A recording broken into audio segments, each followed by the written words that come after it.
सालों पहले गुमथा गांव में रहने वाला एक किसान काफी दुखी था। वो अपनी जीवन की छोटी छोटी परेशानियों को लेकर उदास रहता था और अपने दुख के बारे में लोगों को बताता फिरता था। एक दिन उसे किसी ने सलाह दी कि तुम गौतम बुद्ध के पास चले जाओ, वे तुम्हारी समस्याओं का कोई ना कोई हल जरूर निकाल देंगे। उस व्यक्ति की बात सुनते ही दूसरे दिन वो किसान सीधे महात्मा बुद्ध के पास पहुंच गया।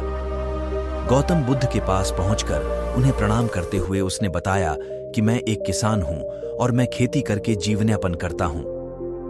मैं यहां अपनी समस्याओं का समाधान लेने के लिए आया हूं। दरअसल कई बार हमारी फसल अच्छी होती है तो कभी बिल्कुल भी नहीं होती। इससे मैं बहुत परेशान हो जाता हूं। इतना कहने के बाद किसान ने आगे कहा कि मेरी पत्नी है और वो मुझसे बेहद प्रेम करती है, पर कभी कभी वो मुझे बहुत परेशान करती है।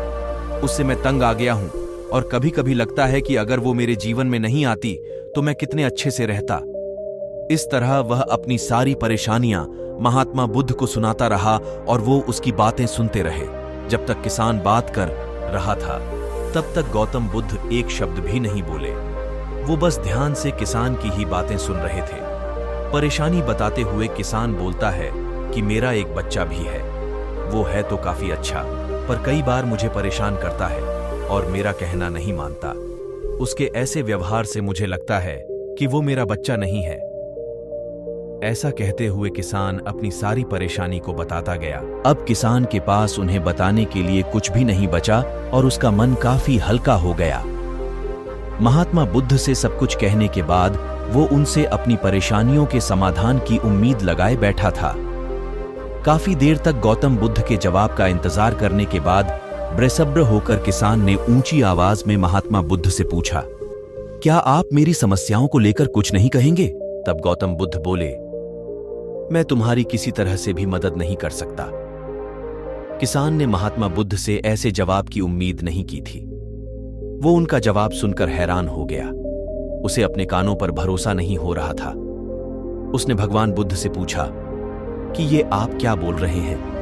क्या आप मेरी समस्याओं का समाधान नहीं कर सकते?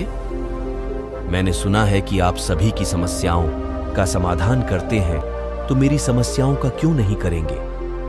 महात्मा बुद्ध इस बात पर किसान से कहते हैं कि आपके जीवन में जितनी कठिनाइयां हैं उतनी हर किसी के जीवन में होती है और सबको अपनी छोटी समस्याएं भी बड़ी लगती हैं। आपके जीवन में कोई ऐसी समस्या नहीं है जो दूसरों को न हो। हर व्यक्ति को अपने जीवन में सुख दुख का सामना करना पड़ता है। हमें कहानी से सीख मिलती है। हमें अपनी छोटी छोटी परेशानियों के लिए किसी से शिकायत नहीं करनी चाहिए, बल्कि उन परेशानियों का खुद से सामना करना चाहिए।